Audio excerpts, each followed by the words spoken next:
स्वागत है आप सभी लोगों का मेरे चैनल एडू लर्निंग पर। तो प्यारे बच्चों, आज मैं आपको हमारी गद्य खंड में से हमारी अंतरा की बुक है जिसमें आपका लघु कथा है और ये सेकंड लघु कथा है पहचान। मैंने आपको फर्स्ट लघु कथा करा दी है जिसका नाम है शेर। और बच्चों, इसके जो राइटर हैं वो है असगर वजाहत, इसके जो लेखक हैं। ठीक है, और चलिए स्टार्ट करते हैं तो बिना टाइम वेस्ट करें।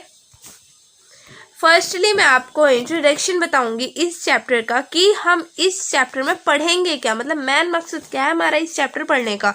देखिए, पहचान लघु कथा के माध्यम से लेखक ये बताना चाहता है कि राजा को अंधी, बहरी और गूंगी प्रजा पसंद होती है जो बिना कुछ देखे, सुने और बोले राजा के आदेशों का पालन करती रहे।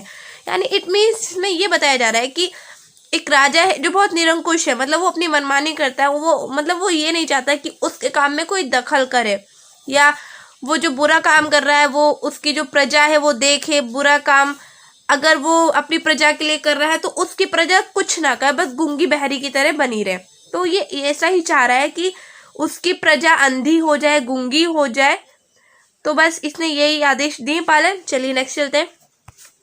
देखिए, राजा ने हुक्म दिए थे बच्चों, ये आपके पेपर में आ जाएगा भाई, पहले बता रही हूँ, आपके एग्जाम में आ जाएगा ये बोर्ड एग्जाम में।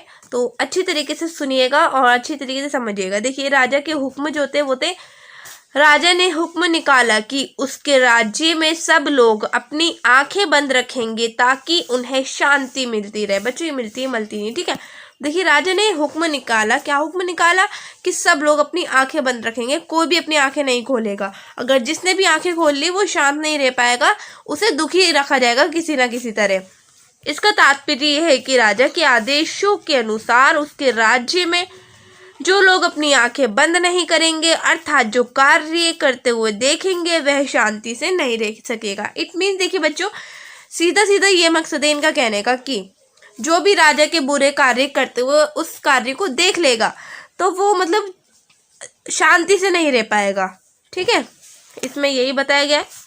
और इसमें देखिए थर्ड पॉइंट, लोग अपने कानों में पिघला हुआ शीशा डलवा लें क्योंकि सुनना जीवित रहने के लिए बिल्कुल भी जरूरी नहीं है। अब इसने सेकंड हुक्म जो निकाला है वो ये निकाला है कि लोग लोग अपने अपने कानों में शीशा डलवा लें पिघला हुआ, क्योंकि अगर उन्होंने राजा के बुरे काम सुने, ठीक है, तो वो अगर उन काम के बारे में बोलेंगे तो राजा को अच्छा नहीं लगेगा। तो राजा बोल रहा है कि अब तुम बहरे भी बन जाओ। ठीक है, इस हुक्म के मुताबिक जो भी व्यक्ति राज्य में किसी की बात सुनेगा उसे जिंदा नहीं छोड़ा जाएगा।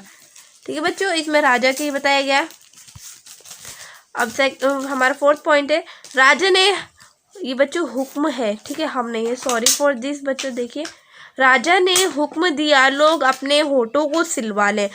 इसका थर्ड एक ऑर्डर आया, थर्ड ऑर्डर है, 3 हुक्म दिए थे, याद रखना। ठीक है, देखिए थर्ड ऑर्डर जो था वो था अपने होठों को सिलवा लें। बच्चों, सिलवा क्यों लें? क्योंकि अगर देखो राजा के लोगों ने बुरे काम देखे या बुरे काम होते हुए देखे और सुने, और अगर उन्होंने उसके मुताबिक एक्शन ले लिया, बोलने लगे, तो वो अच्छा नहीं रहेगा, वो बोल नहीं पाएंगे। तो इसलिए वो बोल रहा है कि होठों को सिलवा लें। अगर वो कोई काम को देख भी लेंगे, सुन भी लेंगे, तो बोल नहीं पाएंगे, क्योंकि बोलना उत्पादन में सदा से ही बाधक रहा है। ठीक है, इसका तात्पर्य है कि लोग कार्य करते समय किसी दूसरे से बात नहीं करेंगे, केवल अपना कार्य करेंगे। ठीक है बच्चों, यदि जनता राज्य की स्थिति को अनदेखा करती है तो शासक वर्ग निरंकुश हो जाता है। यानी कि यदि हमारी जो जनता है वो राज्य की स्थिति को अनदेखा करेगी तो शासक वर्ग जो है वो सिर्फ अपनी मनमानी करेगा, अपनी प्रजा को नहीं देखेगा, सिर्फ वो अपने ही में रहेगा और अपना ही सब जो है इन्वेस्ट करेगा अपने ऊपर ही, प्रजा के ऊपर थोड़ा सा भी इन्वेस्ट नहीं करेगा। जितना भी पैसे आता है प्रजा पर खर्च करने के लिए, तो वो प्रजा पर नहीं करेगा। इसकी वजह से वो निरंकुश हो जाएगा, अपनी ही मनमानी करेगा। चलिए नेक्स्ट चलते हैं।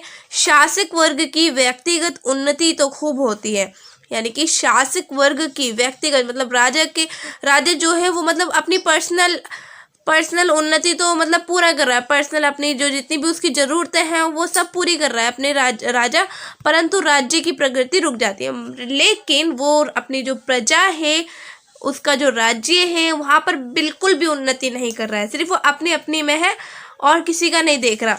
यदि राज्य की जनता राज्य की स्थिति के प्रति सचेत नहीं रहती तो शासक वर्ग राज्य के संसाधनों का प्रयोग अपने खुद के हित के लिए करता है। यानी कि अगर जो प्रजा है वो नहीं देखेगी, मतलब ये टोका नहीं करेगी, एक्शन नहीं लेगी, तो राजा जो है वो जितने भी संसाधन होते हैं, जितने भी पैसे होते हैं, वो उसका अपने ऊपर ही इस्तेमाल कर लेगा, वो खुद खर्च कर लेगा। मतलब प्रजा के ऊपर कुछ भी खर्च नहीं करेगा अगर किसी ने इसके अकॉर्डिंग एक्शन नहीं लिया तो। तथा राज्य की स्थिति में सुधार और विकास में उसकी कोई रुचि नहीं रह जाती।